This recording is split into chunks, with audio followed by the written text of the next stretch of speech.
세상의 모든 고민을 들어드립니다. 때로는 솔로몬처럼, 때로는 다비다처럼, 때로는 바나바처럼 여러분의 사소한 고민에도 주님의 마음으로 귀 기울이는 우리는 무엇이든 들어드리는 방송 노크 토크.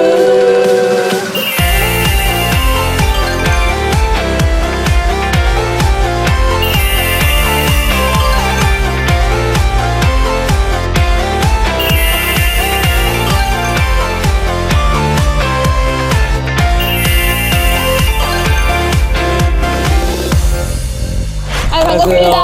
안녕하세요. 안녕하십니까. 어떻게 한 주간 잘 지내셨어요? 해필리. 항상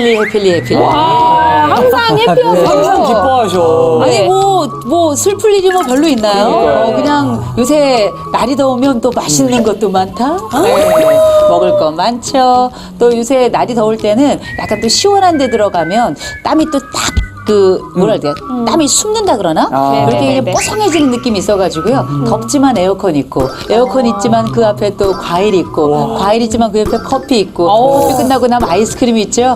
세상에 행복할 일 천지입니다. 와, 행복하네요. 아니 저는 교수님처럼 저렇게 반절만이라도 좀 행복했으면 좋겠네요. 뭘 그렇게 청년이 돼가지고 어딜 가야 되는 게 많고 해야 되는 게 많고 하고 싶은 게 왜 이렇게 많은지 네, 진짜 네. 교수님처럼만 살고 싶네요. 무릎이 아파서 못 가는 거예요.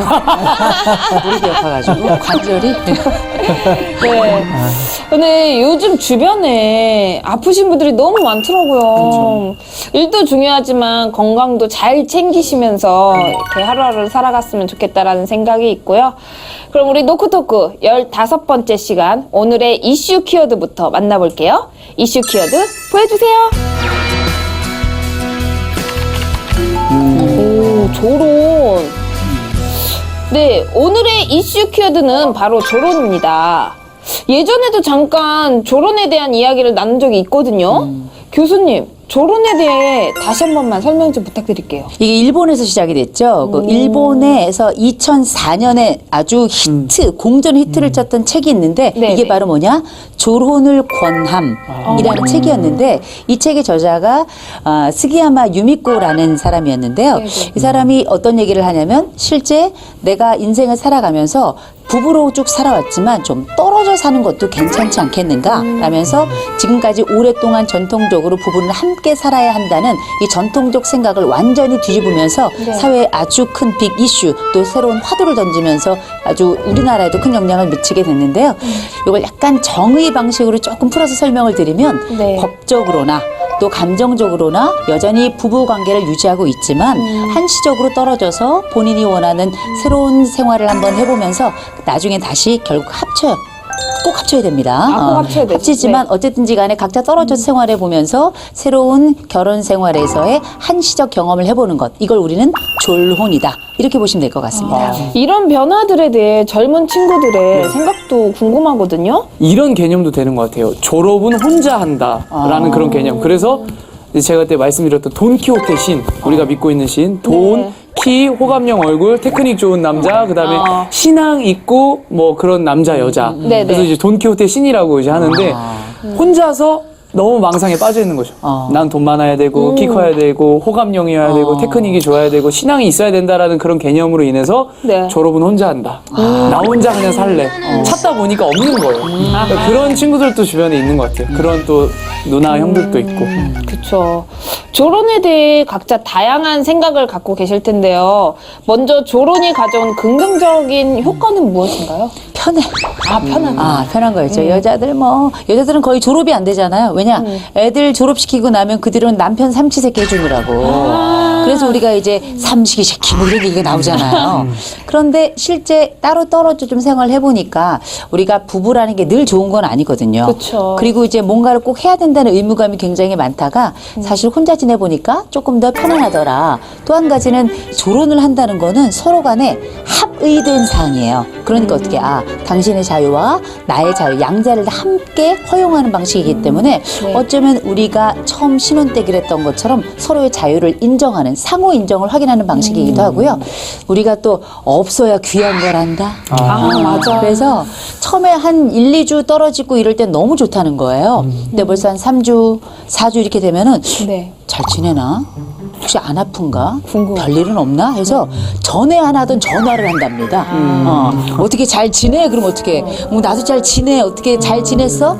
옛날에 우리가 가지고 있던 그 애틋했던 심정을 또 한번 회복하는 제2의 신혼의 역할로 우리가 조론이 작용할 수도 있기 때문에 장점이 생각보다 의외로 많은 게 조론이다. 그럼에도 불구하고 저는 그 조론은 권하지 않아요. 왜냐하면 저는 3개월이 적합하다고 생각해요. 네. 3개월이 딱 넘어가면 그때부터는 내 삶이 완전히 자리를 잡더라고요. 사람이 태어나서 100일이 되면 100일 잔치를 하죠. 그럼 영아 사망률이 최소화되기 때문에 이제 얘는 사람으로 보는 거였어요, 옛날에. 근데 사람은 100일 동안 떨어져 지내잖아요. 이상하게 마음이 멀어져. 그리고 생활이 익숙해져. 그래서 저는 조론은 한시적이어야 되고 적어도 석 달이 넘어간다면 저는 이 조론은 별로 권하지 않습니다. 무엇보다도 이혼을 막을 수 있는 대안이다라는 점이 가장 큰 장점인 것 같아요. 네네. 그래서 황혼에 접어든 부부들이 주로 조론을 선택하는데 네. 사실 이혼을 하면 굉장히 여러 가지 어려움이 크잖아요. 그렇죠. 그런 면에서는 그동안 부부로 살아왔던 미운정, 고운정이 있기 때문에 이혼하기보다는 또 여러 가지 불편한 점을 최소화시키면서 법적인 테두리 안에서 네. 또 사회적인 시선으로부터도 좀 불편함을 느끼지 않고 서로가 각자의 삶을 누릴 수 있다 보니까 네. 그런 의미에서 조론이 생겨난 것 같습니다. 저는 이야기를 네. 듣고 아직 결혼을 안 해봤잖아요, 저희는. 그쵸. 그리고 저희가 뭐 이렇게 헤어져 본 적도 없잖아요. 그쵸. 결혼을 해본 적도. 근데 듣는 생각이 오늘 왠지 감정 노동을 좀 덜 할 것 같아요. 없으니까. 감정을 이렇게 써야 되잖아요. 이 감정 때문에 상처받고 하는데 오히려 이 감정 노동을 덜 하니까 좀 상처도 좀 뭔가 좀 덜 받을 것 같고. 근데 교수님 말씀처럼 좀 보고 싶고.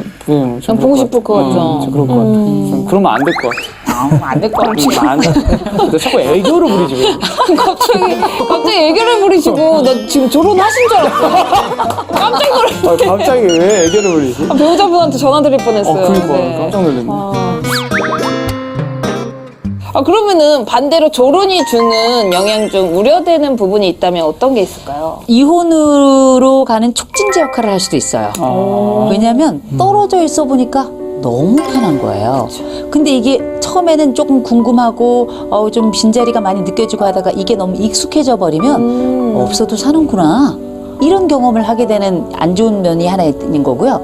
또 한 가지는 사실은 우리가 경제적인 문제도 이게 쉽게 판단할 문제가 아닌 게 조론을 한다 하면 적어도 주거가 분리돼 있는 거예요. 그렇다 보니까 양쪽의 비용이 동시다발적으로 들어가서 이혼할 때 들어가는 비용하고 큰 차이가 나지 않더라는 거죠. 이런 어려움이 좀 있고 또 한 가지는 아무래도 여성분들보다는 남성분들의 경우 떨어져 있다 보면 일단 식사가 부실해져요. 그래가지고 어떻게 삼시세끼가 아닌 삼시라면 라면으로 때우는데 처음엔 좋은데 나중에는 이 라면이 안 들어가는 순간이 오거든요. 그럴 땐 이미 건강이 많이 안 좋아진 상태인 경우가 굉장히 많아요. 또 혼자 또 계시다 보니까 어떻게 약주 이것도 많이 하시잖아요. 요거 하시다 보면 또 그냥 반찬 부실하죠. 안주 부실하죠. 이렇다 보면 노년기에는 작은 변화에도 건강이 한꺼번에 무너지거든요. 그래서 이런 조론이라는 것이 한시적으로는 괜찮지만 조금만 길어져도 여러 건강상의 또 관계상의 위기를 촉발할 수 있기 때문에 그건 역시 단점이 될 수 있겠죠. 저는 그 한 목사님이 계시는데 개척교회 목사님이신데 네. 저랑 그 해외를 잠깐 간 적이 있어요. 근데 사모님하고 떨어져 있는 거잖아요. 조론 개념은 아니지만. 근데 원래 목사님께서 사모님하고 떨어지지 않고 같이 있을 때는 옷을 되게 예쁘게 입으시거든요. 헤어스타일도 좋고. 근데 이제 사모님과 떨어져 있는 거잖아요. 해외를 갔으니까. 거의 목사님이라고 부르기가 싫더라고요. 아니, 옷 스타일이 막 이상하고 양말도 짝짝이로 신고 그리고 옷도 막 밸런스를 안 맞춰서 입고 그래서 제가 그래서 느꼈습니다. 야, 역시 우리 목사님 곁에는 사모님이 있어야 되는구나. 그래서 우리 남자 옆에는 여자가 있어야 되는구나. 하나님이 창조한 목적이 있구나를 저는 그때 그 목사님 스타일을 보고 뼈저리 느꼈어요. 목사님이 막 이상해요. 여기 막 피부도 이상하고 피부도 이상하다고? 코털도 나오고 제가 많은 걸 느꼈어요. 진짜. 그거 애기예요? 그거 다 해드리는 거예요? 사모님이 다 해주지. 저는 몰랐어요. 그때 처음 알았다니까. 맨날 강대상에서 우리 목사님 스타일 좋다 했는데 완전 아니더라고. 깜짝 놀랐네. 궁금하다. 그렇죠. 네, 목사님 생각도 궁금하거든요. 조론을 한다는 것이 이상적으로 네. 뭐 부부가 잘 지내다가 우리 조론해 하지는 않을 것 같아요. 네. 뭔가 부부 관계가 힘들고 어렵기 때문에 이제 황혼이 되었을 때 우리 그러면 한번 서로 떨어져 지내볼까 이런 거죠. 그래서 사실 이혼이라는 것은 어떻게 보면 아픈 경험이지만 분명한 정리가 있는데 딱 정리가 돼서 이제 난 저 사람하고 함께하지 않아 나의 길을 가도 돼가 되지만 조론은 사실은 어떻게 보면 명확하게 정리가 된 관계가 아니다라는 거죠.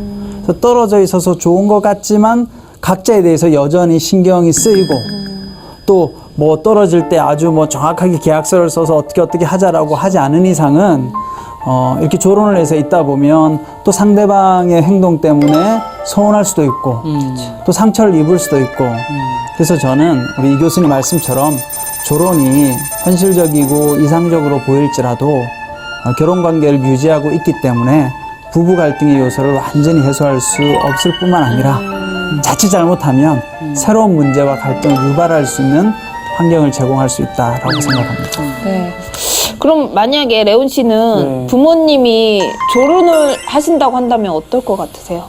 저는 일단 조론과 이혼 자체는 사실 되게 자녀들한테 좀 상처인 것 같아요. 그러니까 왜냐면 제가 또 그 마음을 알잖아요. 네, 그 네, 마음을 네. 알아서 부모님이 양쪽 다 안 계신다는 것 또는 한 분만 계신다는 게 이게 어릴 때 되게 상처예요.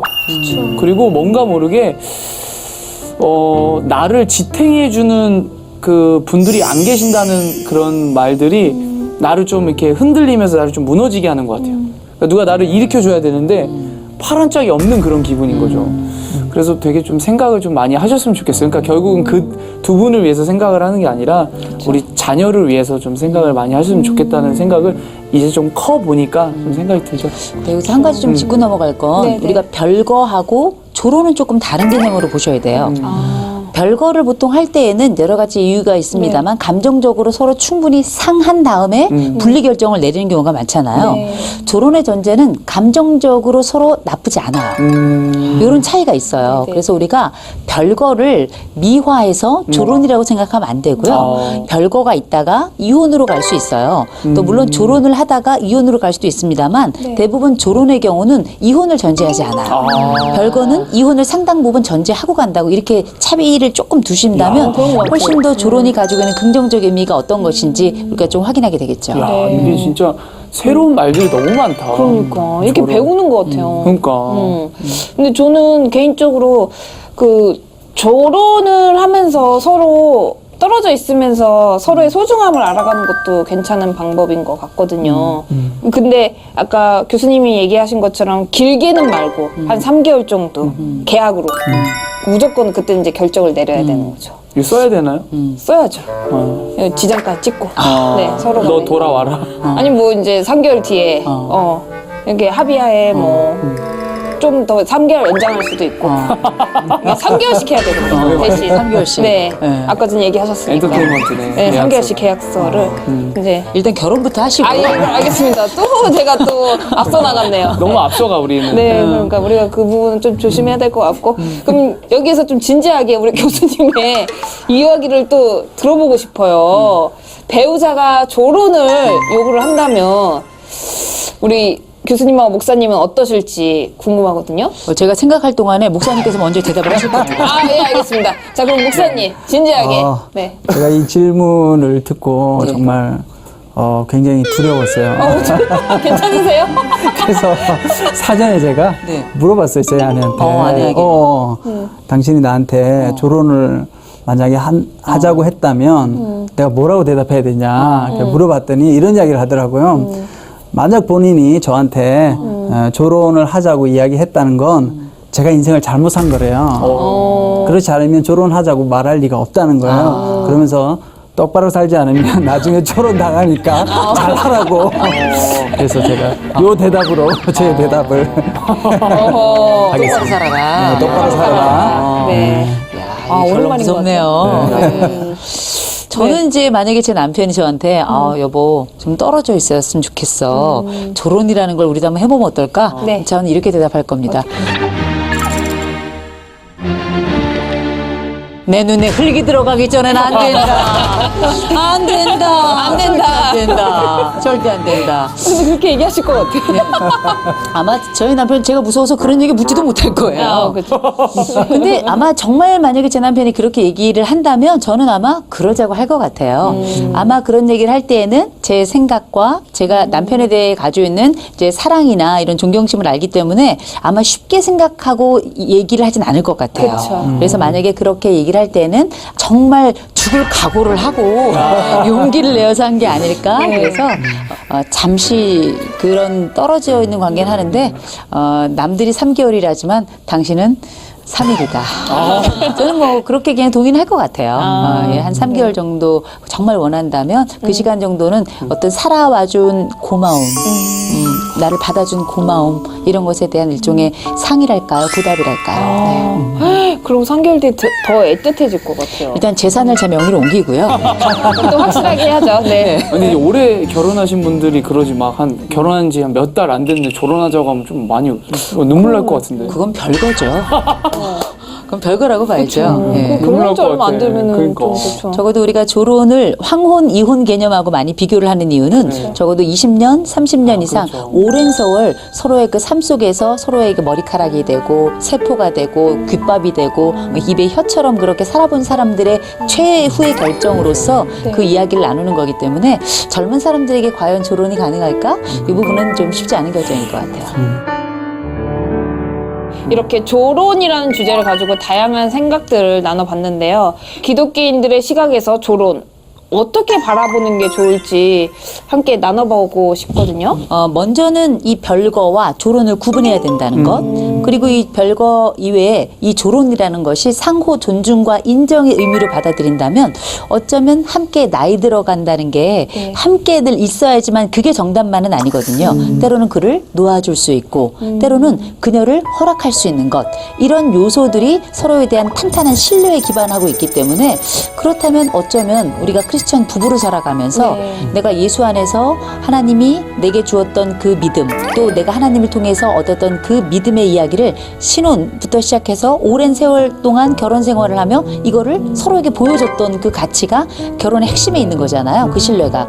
그러니까 우리가 받았던 기다려주시는 하나님, 우리를 때로는 이렇게 놔주시는 하나님을 우리가 발견했다면 배우자에게도 그 정도 시간 허락해 줄 수 있지 않을까? 그게 어쩌면 나와 함께 살아준 나이 들어가서 이제 검은 머리가 희끗희끗해진 내 남편과 내 아내에 대한 어쩌면 작은 소풍과도 같은 선물이 되지 않을까 싶어요. 말씀 너무 잘하신다. 너무 잘하셔. 아웃사이더라니까. 아, 말을 왜 이렇게 잘하세요, 진짜. 상처를 치료해준 사람 어디 없나. 아니, 랩하실 때 더 느리죠? 그냥 말하실 때가 더 빨라. 반대. 맞죠? 비와이, 맞죠? 비와이. 네. 야, 그냥 야. 말하실 땐 되게 빨랐는데, 이렇게 빨리 들어갔는데, 랩하실 때. 상처를 치료해줄 사람 어디 없나. 네, 주여. 네. 그 한때 유행했던 가요 중에 사는 게 뭔지라는 곡이 있습니다. 제가 제일 좋아하는 노래긴 한데요. 이무송 씨. 이무송 씨 노래 중에. 근데 그 곡의 내용 중에 가사 중에 이런 구절이 있어요. 결혼이 무엇인지 사는 게 무엇인지. 시처럼 읽으신다고요? 우리 노래 연습을 기대했잖아요. 시작. 결혼이 무엇인지 사는 게 무엇인지 띵띵띵. 아직 알 순 없지만 띵띵띵띵띵. 살아본 사람들은 이렇게 가사가 좀 야. 다른 것 같아요. 목사님 진짜 노래 잘하신다. 네. 근데 아무튼 네. 이제 이 가사에 보면 둘이 아닌 혼자서 살아간다면 더욱 후회한다고. 그러니까 이 말이 참 여러 가지 의미를 주는 것 같아요. 네. 이렇게 부부로서 서로 헌신하고 책임지는 삶이 네. 불편해서 또 조금은 좀 떨어져 있으면 행복할 것 같아서 조론을 하려고 하지만 과연 그것이 서로에게 행복을 안겨다 줄까? 저는 그렇지 않을 수도 있다라는 생각이 많이 들고요. 고린도전서 13장 말씀을 통해서 다시 한번 사랑에 대한 좀 교훈을 발견하면 좋을 것 같은데 네. 사랑은 오래 참고 사랑은 자기의 유익을 구하지 않으며 우리가 사랑을 위해 노력하면 하나님께서 우리 가운데 거하신다라는 그런 말씀들이 있습니다. 사랑은 우리의 힘으로 하는 것이 아니라 하나님의 힘과 능력으로 하는 것임을 다시 한번 확인하면 저는 좋을 것 같습니다. 근데 저는 목사님께서 중간중간에 이렇게 성경 말씀을 적용해서 이야기해 주시는 게 너무 좋더라고요. 네, 여러분들도 고린도전서 13장 말씀 다시 한번 읽어보시면서 주님이 주시는 놀라운 사랑의 힘 꼭 경험하시길 기도하겠습니다. 사랑은 오래 참고 사랑은 온유하며 시기하지 않으며 자랑하지. 그럼 오늘의 사연 우리 레온 씨가 또 준비하셨죠? 네, 사연 네. 읽도록 하겠습니다.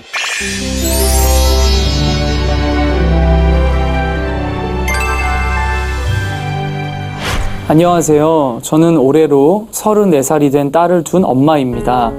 제 딸은 오직 예수, 오직 하나님, 믿음 하나는 정말 누구보다도 좋은 아이입니다. 그런데 최근 딸이 가족들에게 이상한 말을 하면서부터 집안 분위기가 완전히 달라졌는데요. 자신이 꿈을 꿨는데 꿈속에서 하나님이 남편을 보여주셨다고 하네요. 문제는 하나님이 보여주셨다는 분은 유명 연예인이라는 겁니다. 꿈에 하나님의 사자가 와서 복숭아를 4번이나 보여줬다고 얘기하는데 정말 기가 막혀서 정신 차리라고 했더니 딸은 엄마 100% 200% 믿고 기도하라고 진지하게 얘기하는 딸을 보면서 엄마로서 이게 무슨 일인가 싶고 미치겠습니다.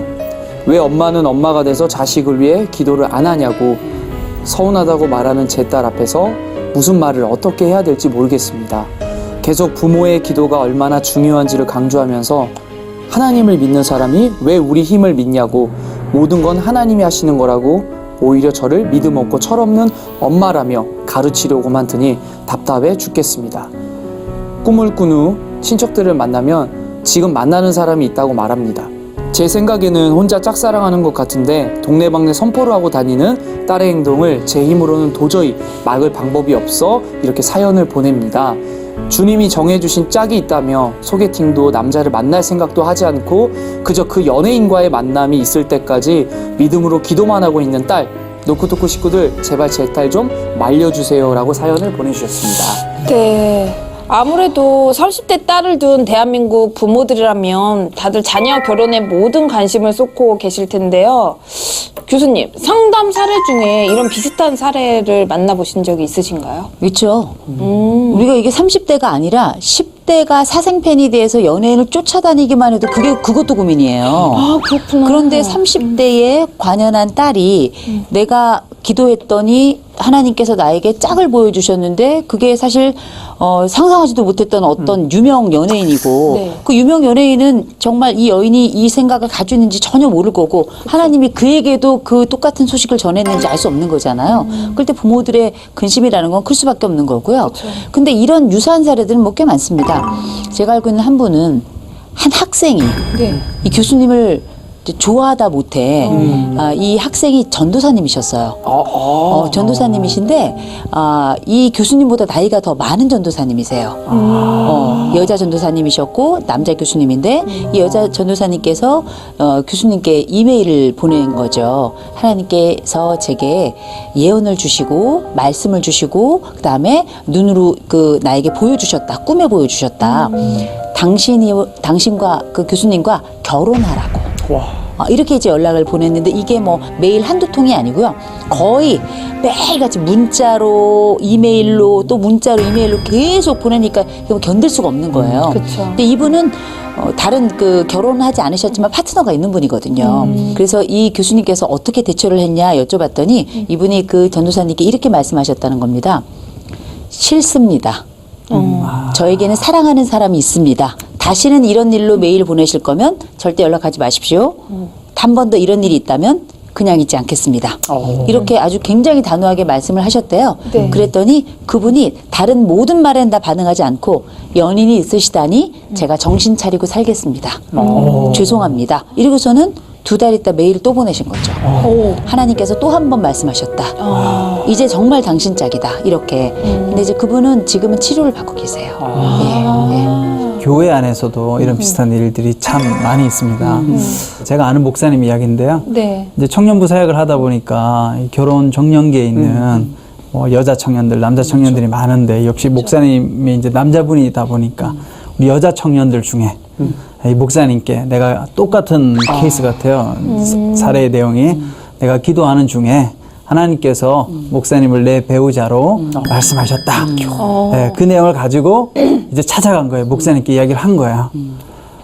그래서 참 이 어려워하는 이 주변의 사역자들도 참 많습니다. 근데 사실은 이제 여기서 중요한 포인트는 하나님의 응답은 두 사람에게 동시에 가야 된다는 거예요. 이 사연자분의 딸, 또 우리 교수님 말씀하신 그분처럼 일방적으로 받은 거잖아요. 그쵸. 근데 만약에 하나님의 뜻이 되려고 하면 나도 하나님의 뜻을 들었지만 내가 기도하는 그 대상자도 동일한 하나님의 음성을 들어야 그게 사실 하나님 뜻인 거죠. 사실 그 목사님은 그런 응답을 받은 적도 없고 하나님의 말씀을 들은 적도 없다라는 거죠. 그렇죠. 네. 물어보고 싶죠? 하나님 진짜 그렇게 얘기하셨냐고. 그러게. 물어보고 싶을 것 같아요. 저는 제 친한 그 여자 동생이 있는데 그 여동생이 실제 교회에서 어떤 형제가 갑자기 내가 새벽 예배를 나가서 40일 작정 새벽 기도를 했다. 근데 하나님께서 너랑 결혼하라고 하더라. 근데 네가 만나고 있는 남자랑 헤어졌으면 좋겠다. 그래가지고 편지를 8장을 써가지고 고백을 했어요. 네. 근데 얼마나 남자친구가 화가 나겠어요. 이 여동생 남자친구가 와가지고 3자 대면을 했대요. 뭐 찾았겠죠. 뭐 강아지 뭐 욕하면서 막 이렇게 야 너 일로 와 인마 하면서 했겠죠. 그러니까 그런 말을 했대. 끝까지 안 굽히더래요. 하나님이 결혼하라고 했다. 너랑은 헤어지라고 했다. 그러니까 저는 이 이야기를 듣고 막 너무 막 소름이 끼치는 거예요. 아니 목사님 말씀하신 대로 하나님께서는 양방으로 응답을 해주실 텐데 한 사람한테 그렇게 헤어지라고까지 하면서 근데 좀 무섭다. 무섭죠. 갑자기 헤어지라고 결혼하라고. 근데 우리 식구들 중에도 꿈에 유명인이 나온 경험이 있으실 것 같아요. 솔직히 한 번쯤은 다 있지 않나요? 전 2번이나 있었어요. 두 번이나? 첫 번째 이제 등장했던 건 뽀빠이가 나왔고요. 이상용 선배님? 아니요. 만화 뽀빠이. 올리브를 구해주는 만화 뽀빠이. 제가 뽀빠이를 너무 좋아했었거든요. 두 번째 등장했던 게 이제 정우성 씨가 우와. 탁 나타나가지고 문을 쫙 박차고 들어오더니 근데 나한테 인사를 안 하더라고요. 네. 근데 저는 이제 정우성 씨랑 직접 만나서 한 40분 정도 같이 얘기를 한 적이 있었는데요. 진짜로요? 네. 다르다. 그냥 웃음이 나죠? 아니, 이게 제가 얼마나 말이 많아요. 한마디도 안 했네. 여기서 말 진짜 많이 하시잖아요. 그러니까. 제가 심지어 다소곳해졌어요. 제가 그분하고 이제 같이 찍은 사진이 있는데 네. 제가 평소에는 그냥 이렇게 하고 찍거나 뭐 이렇게 하고 찍거나 네. 뭐 이렇게 하고 찍거나 이런데 어떻게 각도. 승리처럼. 아, 그럼요. 얼마나 조신한지 저희 남편이 이런 모습 처음이래요. 네. 근데 그분이 어쨌든 제가 실제 만나기 전에 꿈에도 나타났죠. 와, 진짜 꿈에서 나온 사람을 만나면 되게 기분이 좋을 것 같아요. 사실 근데 저는 연예인이 꿈속에 나타난 적은 없어요. 근데 이제 가만히 생각해 보니까 그 청소년 시절에 네. 꿈속에 아름다운 여인이 나타났던 적은 있었던 것 같아요. 전가요? 와, 생각도 못했어. 막 들어오셨네. 너무 네. 셌나요? 네. 이제 그런데 이런 것들이 주변에 뭐 그렇게 말하는 분들이 종종 있기는 한데 네. 제가 볼 때는 내 마음속에 아주 간절하게 품고 있으면 보통 이제 우리 소원 성취의 형태로 네. 꿈이라는 걸 꾸기 때문에 그래서 많은 사람들이 연예인들을 꿈에서 보는 것 같아요. 마음속에 간절하게 바라기 때문에. 그렇죠. 저도 군대에서 네. 꿈을 꿔본 적이 있거든요. 근데 군대는 막 나갈 수가 없잖아요.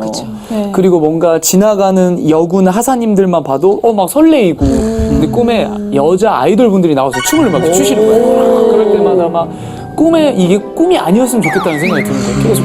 근데 딱 떠보니까 이제 꿈이었구나를 느끼잖아요. 그럼 네. 또 가봐. 꿈 꾸려고. 뭔지 알아. 안 깨고 싶어서 그런 적이 있었죠. 근데 안 꾸잖아요. 네, 그렇죠. 근데 저는 꿈을 이룬 거는 개그맨 그 무대에 섰거든요, 꿈에서. 제가 간절히 원했으니까. 근데 진짜로 그 무대에 서서 지금 개그를 하고 있는 게 너무 감사하죠. 그것도 꿈을 꿨거든요. 사람이 간절하면은 그 꿈을 꾸게 돼 있나 봐요. 그러면. 우리가 이제 그런 거를 심리 경험으로 간절함이 가져다주는 일종의 환상처럼 그렇게 심리 경험을 할 때가 있는데 그게 이제 그런 거는 이제 막 그때부터 막 헷갈리는 거죠. 어떤 거가 헷갈리냐면 이게 하나님의 의지인가 네. 나의 욕망인가 이제 막 헷갈리기 시작하는 거죠. 그런데 이제 어느 순간인가 내가 결정하게 되는 거죠.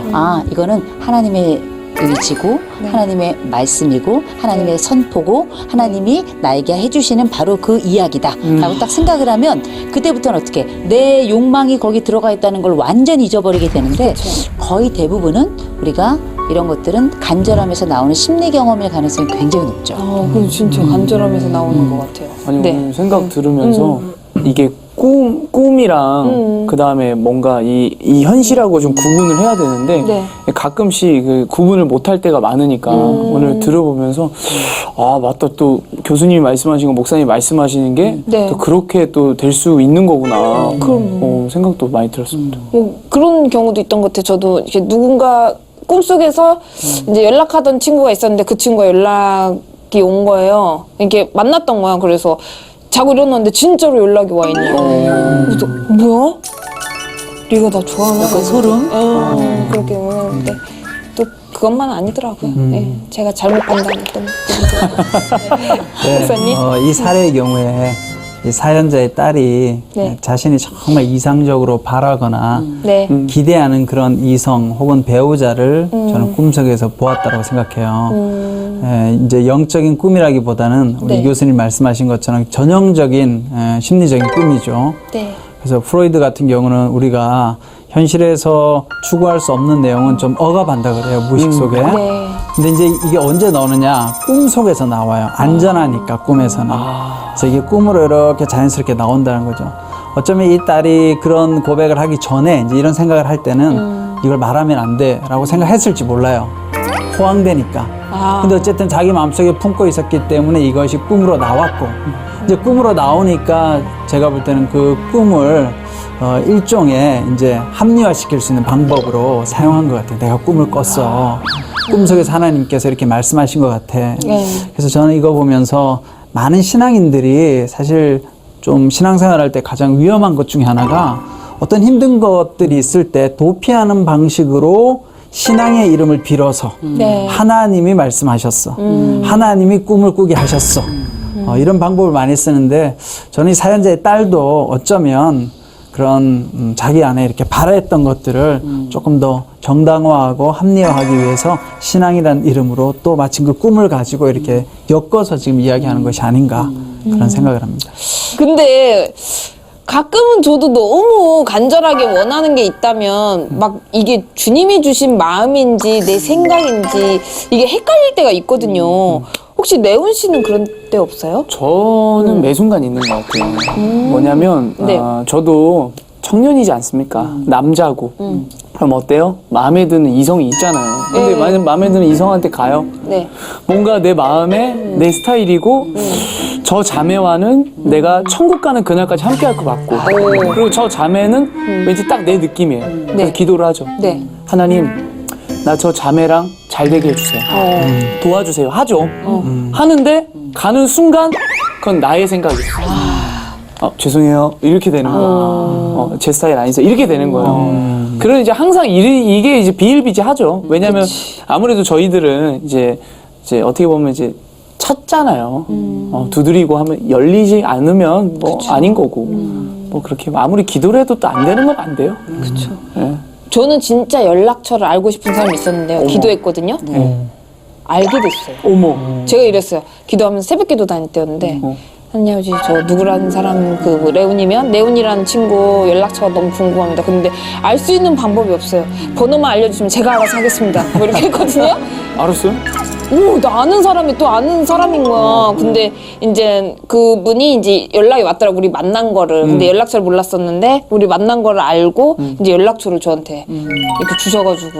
제가 알아서 하겠습니다 했는데 어떻게? 그래서 이제 또 기도를 했죠. 이 사람과 좀 이제 좋은 관계가 될 수 있다면 이어주시고 아니다 싶으면 끊어주십시오 했는데, 끊었었어요. 확실하게. 확실하시네 네. 하나님. 그게 아마 상대편 기도를 들으신 게 아닌가. 네.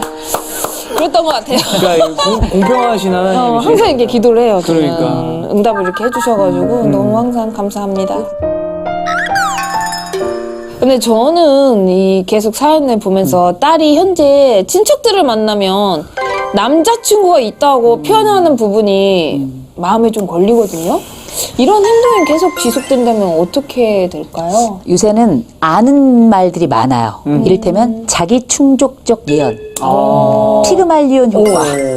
내가 생각하면 이루어진다. 네. 꿈은 이루어진다. Dreams come true.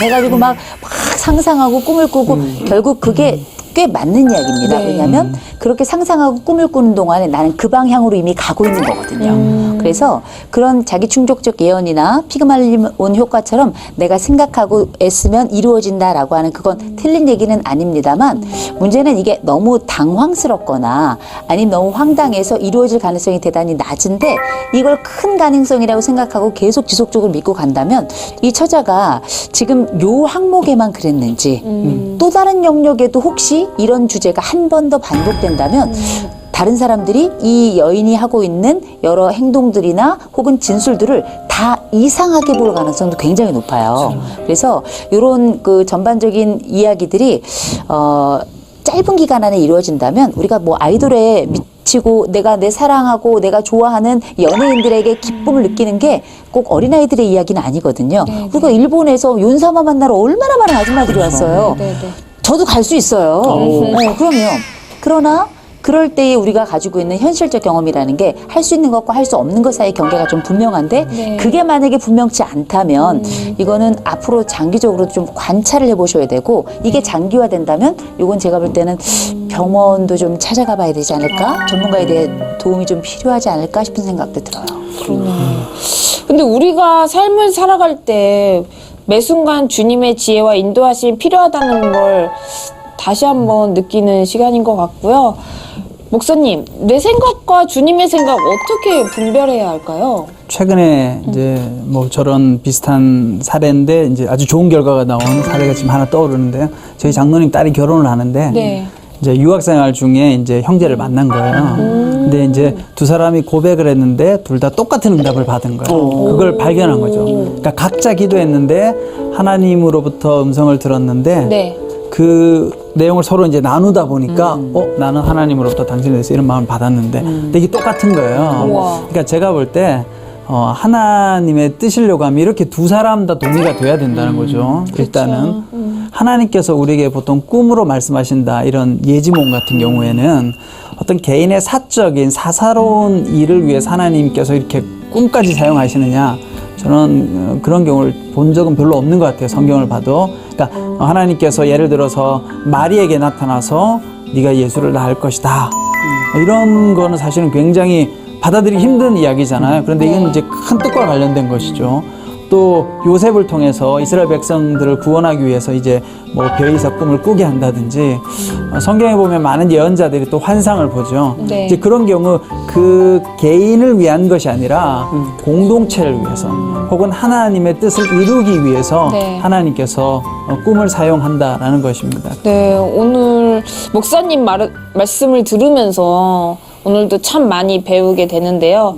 딸은 현재 하나님이 보여주신 배우자가 있다면 연애도 하지 않고 그냥 기도만 하고 그렇게 있어요. 현재 딸의 마음 상태는 어떤가요? 딸이 정말 진지하게 이렇게 정말 얘기를 하고 그렇게 누구도 만나지 않은 상태에서 유명 연예인이 자기 파트너라고 생각하고 그렇게 다른 사람들한테 얘기를 하고 다닌다면 이거는 잘못된 신념이죠.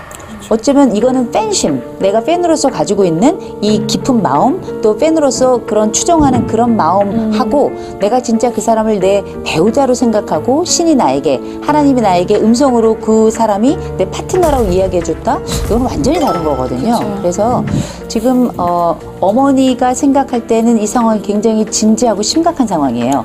우리 사연을 주신 어머니의 그 편지에 따르자면 지금 따님은 조금은 심각한 단계에 와 있는 게 아닌가, 전문가의 좀 치료가 필요한 상태가 아닌가, 단순히 짧은 시간에 팬심 정도나 혹은 아주 사소한 수준의 잘못된 신념 정도가 아니라 왜곡된 인지를 좀 가지고 있거나 전반적으로 거대하게 일련의 큰 망상 형태를 지금 띠고 있는 게 아닌가, 이런 생각이 들어서 이럴 경우에는 우리가 기도로서만 함께 하는 것이 아니라 치료도 동반할 필요가 있거든요. 네. 그래서 조금 더 지켜보시고 지금 이 기간이 너무 길어진다면 반드시 전문가의 배우자의 그 도움을 함께 좀 받으시기를 좀 권해드리고 싶습니다. 사실 많은 기독교 청년들이 배우자를 찾는 데 있어서 불안하고 두렵기 때문에 사실은 결혼도 스트레스 지수에 보면 5번째인가에 해당됩니다. 굉장히 큰 스트레스인데 결혼하는 것이. 그래서 사실은 결혼 배우자를 찾는 것이 굉장히 큰 두려움이고 불안인데 크리스찬들 같은 경우는 이 불안과 두려움을 해결하는 방법 중에 하나가 하나님의 뜻이다라고 판명이 되면 굉장히 편안한 거예요. 그러다 보니까 이제 여기 사연자의 딸 같은 경우도 내가 이 연예인을 좋아하고 연예인하고 결혼하고 싶어를 하나님의 뜻이다라고 이야기하면 훨씬 더 이제 마음도 편안하고 이건 하나님의 뜻이니까 네. 주변에서도 믿을 것 같고 아마 그렇게 만든 것 같은데 사실 제가 예전에 결혼할 때 뭐 농담 비슷하게 저희 선배 목사님 그런 이야기를 하시더라고요. 사실 결혼식장 들어가기 전까지는 더 좋아하는 사람이 나타나면 그 사람에게 가야 돼. 뭐 이런 뭐 큰일 날 이야기지만 네, 네. 그 말이 뭐냐면 사실은 하나님은 우리의 감정을 존중한다는 거죠. 내가 매력을 느끼고 좋아하는 사람하고 결혼을 하게 만드시지 로봇도 아니고 결정을 딱 해서 하나님 저에게 예비된 배우자가 누구입니까? 만나게 하여 주시옵소서. 사실 이것은 아니다라는 거죠. 다양한 사람을 만날 수 있도록 우리에게 허락하셨는데 내가 나에게 정서적으로 끌리는 사람을 믿음 안에서 만나고 또 그 만남을 하나님 안에서 이끌어가면 하나님께서 그 사람을 믿음의 배우자로 인도하신다라는 겁니다. 대부분 하나님의 역사는 제가 볼 땐 자연스러워요. 그래서 믿는 자가 보든 믿지 않는 자가 보든 고개가 끄덕여지는 거거든요. 아주 매우 특별한 상황이 발생할 수 있지만 그건 아주 예외적인 상황이고요. 일상의 하나님은 늘 우리에게 자연스러운 하나님이 아닌가 싶어요. 맞습니다. 네, 사연의 주인공처럼 어느 날 갑자기 딸에게 이런 이야기를 들었다면 굉장히 당황스러웠을 것 같아요. 지금 어머니의 마음 상태가 어떤 상태인지도 궁금하거든요. 저희 딸이 고등학생인데 네. 이 친구도 연예인들을 얼마나 좋아했겠어요. 아우, 좋아할 때죠. NCT라는 알죠, 알죠. 굉장히 잘생겼더라고요. 그 보니까 아주 조각 같은 이런 얼굴을 아주 좋아하더라고요. 네네. 그래서 제 딸이 취향이 좀 그런 것 같아요. 엄마를 많이 본 거 아닌가 이런 생각이 들어요. 예, 근데 이 딸이 이렇게 이 아이돌을 좋아할 때 보면 뭐 물건도 사고 뭐 옷도 입고 막 콘서트도 찾아가서 밤새 공부를 그렇게 하지. 그런데도 불구하고 그게 밉지 않고 이상하지도 않아요. 근데 얘가 30이 됐다? 그런데 30이 돼서 다른 모든 관계를 끊고 그 남자만이 혹은 그 사람만이 내 연인이다? 이 사람하고 결혼할 것이다? 이렇게 얘기한다면 엄마로서는 이게 아이고 저러다 말겠지 저게 이게 아니라 심장이 막 뛰기 시작하는 거죠. 괜찮나? 아픈 거 아닌가? 병원에 데려가 봐야 되나? 엄마는 지금 고민 앞에 섰을 겁니다. 이 아이가 정상입니까? 라는 걸 물어보고 싶으셨던 게 아닌가 싶어요. 우리가 여기서 이 따님이 정상이다, 아니다 이런 얘기를 할 수는 없을 겁니다. 저희가 직접 보고 만나고 그 상황 가운데 이 여러 가지 증상들을 본 게 아니기 때문에 다만 두렵다면 걱정이 된다면 한 번쯤 전문가를 만나보실 필요가 있어요. 염려만 하고 있으면 안 돼요. 부르르 떨고 있다고 해서 내 앞에 있는 이 위기가 나를 피해가는 건 아니거든요. 그래서 한 번쯤은 정확하게 한번 점검을 해보고 그래야 딸도 그 치료를 통해서 건강을 회복하고 또 어머니도 어떻게 이 딸을 도울 수 있을지 그 도움의 방법을 얻어낼 수 있는 거니까요. 불안하다면 한 번쯤 꼭 확인해보자. 권해드리고 싶어요. 그럼 네온 씨는 만약 친구가 이런 고민 상담을 해온다면 어떤 이야기를 해줄 것 같아요? 친구가 이런 고민 상담을 하면 네. 두 가지를 저는 이야기할 수 있을 것 같습니다. 어떻게? 첫 번째, 네. 너는 그를 만날 준비가 되었는가? 아, 그를? 왜? 너가 연예인을 만나고 싶으면 너가 그에 맞는 위치가 되어 있니? 그와 가까운 사이에 있니? 뭐 그를 볼 수는 있니? 선배도 그러잖아요. 그쵸. 가까이 있었기 때문에 하나님께 기도했더니 번호가 어떻게 옆 사람 통해서 와서 네. 직접 이렇게 번호가 된 거잖아요. 네네. 근데 가까이도 있지도 않은데 멀리 하기엔 너무 먼데하고 근데 뭔 말하는지 모르겠는데 너무 멀어요. 가까이 하기엔 너무 먼 당신. 가까이 하기엔 네. 너무 먼 당신. 네네. 그러니까 그것처럼 가까이 볼 수 있는지. 그리고 두 번째는 물어볼 것 같아요. 친구한테 너 혹시 그 일하면서 돈 얼마 벌어놨니? 왜? 그럴 거 아니에요. 왜? 내가 친한 분이 계시는데 이호선 교수님이라고 상담받으러 가자. 아, 그래? 아니야, 나 괜찮아. 병이 다 나았어. 아니야, 야! 아니야, 맞아. 나 가야 돼. 필요해. 돈 준비돼 있지, 가자. 나 독신주의야. 문 열어놔서 들어와. 이렇게 친구면은 이야기하지 않을까. 확실하네요. 저도 좀 궁금해요. 네. 만약에 네. 어떤 알지 못하는 한 남자가 네. 남희 씨에게 제 꿈에서 하나님께서 네. 남희 씨가 제 짝이라고 얘기했습니다. 근데 딱 만났는데 남희 씨가 보니까 아니요. 아, 별로 아니에요? 하나님이 그를 나에게 주지 않으셨으면 좋겠어. 만약에 내 마음에 전혀 생각지도 못했던 낯선 남자에게 심지어 약간 무섭기도 해. 그럼 어떻게 할까요? 돈을 얼마 벌었냐고 물었더니 저 이호선 교수님 아시나요? 같이 잠깐만, 잠깐만 같이 가자. 같이 가자. 근데 그러네요. 네. 저는 이쪽 문 열리고 저쪽 문 네. 열리고. 근데 전 진짜로 이호선 교수님한테 갈 것 같습니다. 왜냐면은 진짜 그냥 든든해. 든든하죠. 네, 든든하고 뭔가 해결책을 주실 것 같고. 오시면 됩니다. 밥 사주신다고. 네. 근데 잠깐 상상했는데 누군가 저를 좋아한다는 그 말에 잠깐 미소가 지어지네요. 네, 누군지 모르지만. 네. 왜 나를 보지? 네, 알겠습니다. 네. 그러면은 마지막으로 어머님은 딸에게 지금 어떤 이야기를 해줘야 할지 모르겠다며 걱정이 지금 너무 많으세요. 앞으로 부모로서 딸의 행동에 대해 어떤 도움을 주면 좋을까요? 지금 딸은 아마 지금 확신에 차 있을 겁니다. 분명히 저 사람은 내 사람이고 특별히 하나님이 나에게 말씀하셨어. 이게 만약에 분명한 신념으로 자리 잡았다면 누구의 말도 듣지 않고 어떤 이야기에도 반응하지 않을 거예요. 그랬는데 딸이 뭐 지금까지도 다른 일상을 다 그냥 무시하고 그냥 자기가 생각하고 있는 그 남성에 대해만 완전히 올인하고 있다면 이때 그 유명 연예인에 대해서 얘기를 할 때면 그냥 무시하는 것. 요 무시기법도 나쁘지 않아요. 네. 반응하지 않는 것. 그런데 지금 상태는 제가 볼 때는 무시를 넘어서서 다른 사람들에게까지도 이런 그 관계나 가능성을 끊임없이 얘기하고 있기 때문에 이때는 무조건 아니다 얘기할 건 아니고요. 안 되는 건 없을 거다. 가능하긴 할 수 있을 거다. 그런데 이게 과연 어떻게 가능한지 그 방법을 한번 같이 찾아보자. 네. 한 다음에 뭐 우리 레온 씨 말씀하셨던 것처럼 정말 우리가 이런 상태에 가기 위해서 우리에게 무엇이 필요할까? 또 이런 실질적인 도움을 받기 위해서는 어떤 과정이 필요할까? 그럴 때 이제 우리가 알고 있는 질병에 관련된 이야기를 하면 아마 펄떡 뛸 거예요. 그래서 괜찮으시면 요 따님이 정말 믿고 항상 자기 이야기를 하는 사람은 엄마가 아닐 거예요. 분명히 누군가 한 분 있을 겁니다. 그게 신뢰하고 있는 뭐 목사님이셔도 좋고요. 신뢰하고 있는 교회 오빠라도 괜찮고 잘 알고 나를 이해해주는 언니일 수도 있는 거거든요. 그럴 때 그 사람의 손을 붙잡고 함께 병원을 가거나 전문가를 이렇게 다른 방식으로 만나는 이렇게 2차의 방법을 통해서 가는 것. 저는 이런 방법도 나쁘지 않을 것 같습니다. 저 역시도 네. 이 딸이 어떻게 보면 뭐 여러 가지로 좀 뭔가 힘든 게 있을 것 같아요. 그래서 그런 것들을 조금 어머니가 관찰해 보면 좋을 것 같아요. 딸이 뭐 예를 들어서 결혼이나 연애에 대한 굉장히 큰 압박감을 가진다든지 네. 아니면 뭐 건강한 어떤 가정의 모습을 보지 못해서 어떻게 보면 그 탈출구로 연예인을 좋아할 수도 있고 또 심지어는 뭐 지나치게 이제 결혼해야 되겠다 뭐 이런 생각을 할 수도 있고 네, 네.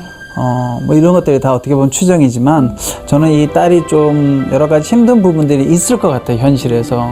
그렇기 때문에 이런 약간 좀 과도한 생각을 하게 되지 않았을까. 그래서 어머니가 좀 딸의 현재 삶을 살펴보고 힘들고 어려운 것들이 없는지, 그리고 조금은 좀 따뜻하고 좀 더 부드럽게 대해줄 필요가 있고, 그래서 뭐 당장 상담기관 가자고 해도 쉽게 또 가지지도 않을 것 같고, 저는 약간 역설적으로 구체적으로 좀 물어보면 좋을 것 같아요. 어떻게 그럼 만날 계획을 가지고 있냐, 더 자세하게 하나님 기도했더니 뭐라고 이야기하냐. 그래서 좀 구체적으로 물어보고 받아주고 하다 보면 이 자녀도 이제 사실 구체적으로 말할 게 없을 거예요, 이야기하다 보면. 그래서 조금 현실 인식이 될 수 있도록 뭐 그런 방법도 좀 써보면 어떨까 생각합니다. 네, 오늘 사연은 살면서 누구나 한 번쯤은 경험해봤을 법한 이야기가 아니었나 싶은데요.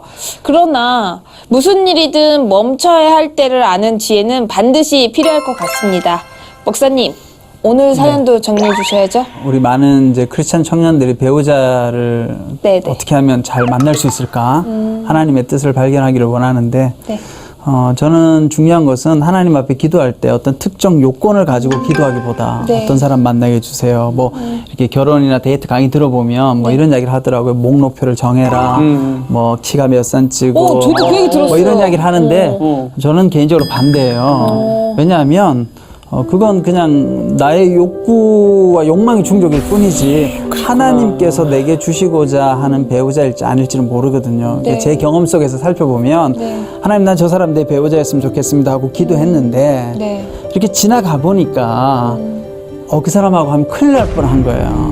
근데 우리는 사실은 모르는 거죠. 겉으로 보이는 것만 보고. 그래서 사실은 저는 기도할 때 제일 중요한 건 하나님 나에게 정말 잘 맞는 사람을 주십시오. 그리고 하나님께서 나에게 잘 어울릴 수 있는 사람을 내가 알아볼 수 있는 눈을 주십시오. 분별할 수 있는. 아멘. 네. 네. 제 경험 속에 보니까 이게 분별력이 저도 상당히 많이 떨어지더라고요. 그때는 그 사람이 제일 좋은 사람인 줄 알았는데 지나 보니까 내 뜻대로 만약에 기도가 다 이루어졌더라면 큰일 날 뻔한 일들이 너무 많은 거예요. 그러니까 사실은 우리가 구체적으로 하는 것이 중요한 것이 아니라 하나님이 뜻한 사람, 정해지진 않았지만 하나님 안에서 잘 어울릴 수 있는 사람을 만날 수 있고 그런 사람을 내가 발견할 수 있는 눈을 달라고 기도하는 것이 저는 제일 좋은 기도가 되지 않을까 생각합니다. 아멘. 이번 주에 당장 일요일날 주일날 가서 이렇게 기도를 해야 될 것 같아요. 제가 지금까지 노크토크를 함께 하면서 네. 남희 씨가 이렇게 크게 아멘하는 거 처음 봤어요. 아니 근데 진짜로 제가 그 목록을 쓰면서 구체적으로 배우자 기도를 하라고 이런 얘기를 되게 많이 들었어요. 저 80개 있어요. 이걸 목록표를 보면서 하나님께 뭔가 죄송하더라고요. 그렇지, 너무 이기적이죠. 이기적이더라고요. 그쵸. 아, 근데 오늘 알았습니다. 이제 우리가 회개해야 돼요. 그러니까요. 네. 아니요, 저는 괜찮다고 생각해요. 정말요? 80개의 목록이 있지만 거기에 매칭되는 나의 능력은 몇 개인가를 확인해 보면 그거는 별 문제가 되지 않는다고 봐요. 예, 왜냐하면 턱없이 달라질 수 있기 때문에 네. 그러면 우리가 오히려 현실에 건강하게 눈뜰 기회도 돼요. 예. 그래서 한 8개로 줄여질 수 있어요. 0.8개 정도. 0.8개. 한 개도 안 되네요. 그럴 수 있어요. 네, 열심히 한번 기도를 한번 해봅시다.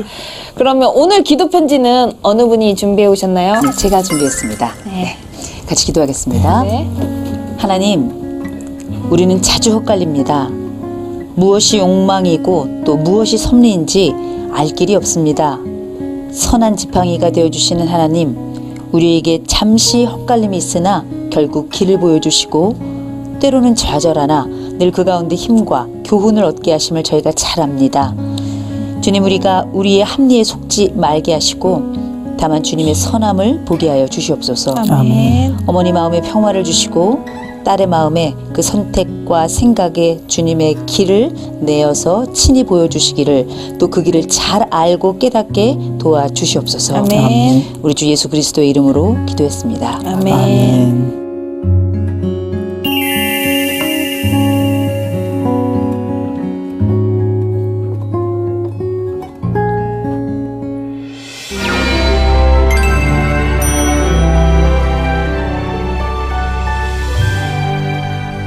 네, 오늘은 노크토크 15번째 시간으로 함께 했는데요.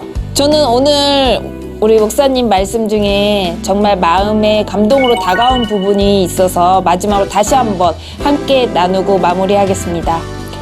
하나님은 우리에게 결정된 배우자를 주시는 것이 아니라 우리가 하나님의 선한 뜻 안에서 믿음을 가지고 배우자를 찾기 위해 노력할 때 하나님께서 그 사람 가운데 역사하신다고 합니다. 오늘 목사님이 해주신 이 말씀 꼭 기억하시면서 주님 안에서 선한 만남, 선한 사랑 많이 많이 하시길 바랄게요.